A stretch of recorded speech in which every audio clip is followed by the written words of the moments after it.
NIA की special court ने सभी 7 आरोपियों को बरी कर दिया और उसके बाद सवाल उठने शुरू हो गए हैं तत्कालीन यूपीए सरकार के दौरान जब यह मामला सामने आया था और बार बार वो भगवा आतंकवाद, हिंदू आतंकवाद, ये थ्योरी ना सिर्फ गढ़ी गई बल्कि इसे देश के सामने रखा गया।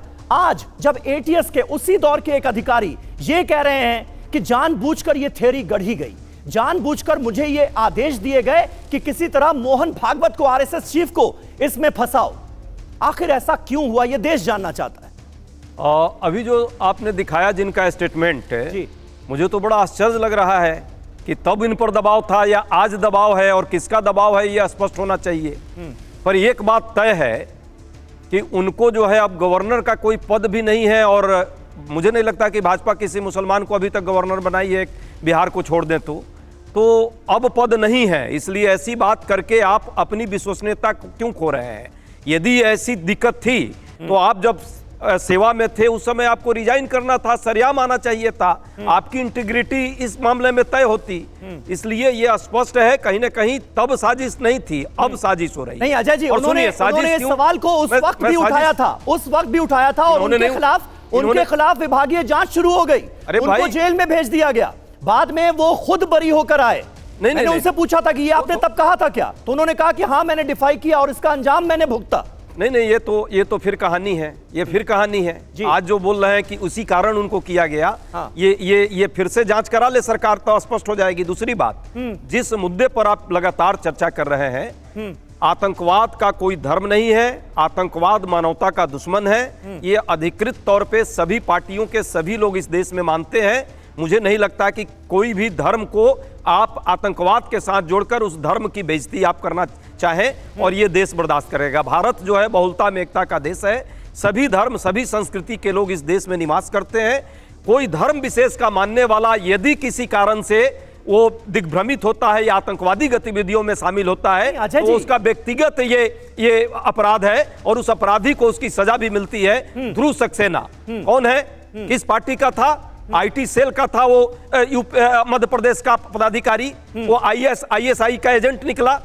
अब इस पर तो हम नहीं कह रहे कि पूरी भाजपा जो है आतंकवादी हो गई, लेकिन आतंकवादी उस संगठन का। यहाँ पर सवाल ये है, जिस बात का जिक्र महबूब साहब कह रहे हैं, वो कह रहे हैं जांच को भटकाने की कोशिश की गई, एक झूठ गढ़ने की कोशिश की गई और इसकी वजह से जो असल दोषी थे वो पकड़ में ही नहीं आए, उन तक हमारी एजेंसियां पहुंच ही नहीं पाई। ये कितना बड़ा धोखा हुआ है। और आप सोचिए कि आज इतने सालों बाद, 17 साल बाद भी पीड़ितों को इंसाफ नहीं मिल पाया क्योंकि एक झूठ गढ़ने की कोशिश की गई। 11 साल से तो यही सरकार चल रही थी ना। 2015 में जो समय के प्रोसिक्यूटर रोहिणी सलियान थी, रोहिणी सलियान को एनआईए का सिसवा करके जो वहां का अधिकारी था उसने कहा कि इस पूरे मुकदमे को धीमी कर दो और धीमी हुई। 14 में जो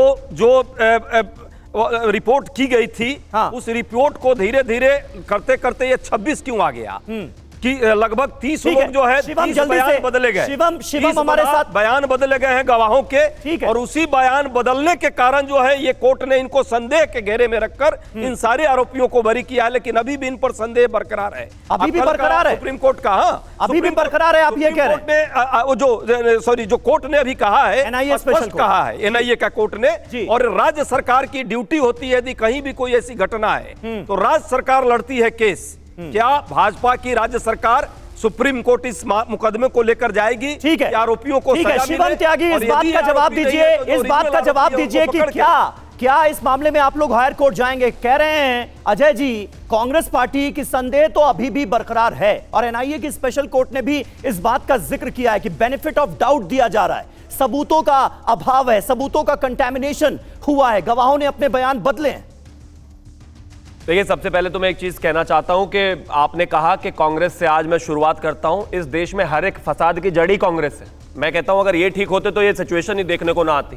दूसरा, यहां पर एक आदमी एटीएस का अधिकारी महबूब आकर इनको बता रहा है, कहते नहीं ये तो गलत बोल रहा है, मतलब न खाता ना बही, जो कांग्रेस का प्रवक्ता कहेगा वही सही, जो भी कोई सच बोल दे वही प्रेशर में, जो भी कोई सच बोल दे वही प्रेशर में, मीडिया इनसे सवाल पूछ ले तो वही गोदी, इनसे कुछ भी कहो वही गलत। चलिए ठीक है आपकी, मैं मानता हूं एक सेकंड के लिए प्राइमा फेसाई मान लेते हैं गलत बोल रहे हैं, लेकिन इस देश में एक चीज मुझे बताइए, उत्तर प्रदेश में कितने आतंकवादी हमले हुए?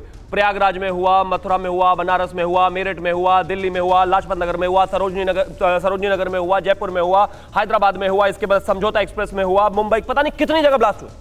कभी किसी ने कोई धर्म ढूंढा? कांग्रेस वालों से कभी आपने सुना कि ये मुस्लिम आतंकवादी थे? सुना क्या आपने? आप बताइए, सुना? फिर एक ही मालेगांव ब्लास्ट के बाद इन्होंने कैसे कह दिया कि ये भगवा आतंकवादी थे, ये हिंदू आतंकवादी थे? मैं कोट करके कह रहा हूं आपको, यहां पर इसी देश में पी चिदम्बरम ने कहा कि एक नया मॉड्यूल आया है आजकल, और इस देश में हाल फिलहाल में जितने भी हमले हुए हैं वो सारे भगवा आतंकवादियों की तरफ से हुए हैं। आपने उसको मना क्यों नहीं किया? माफी क्यों नहीं मंगवाई इन्होंने? छोड़ दीजिए इस बात को। दिग्विजय सिंह ने कहा कि सारे हिंदू आतंकवादी नहीं है, लेकिन आजकल जितने भी आतंकवादी आ रहे हैं वो हिंदू आ रहे हैं, और वो खासतौर पर संघ से आ रहे हैं। आपने माफी मांगी क्या उस पर?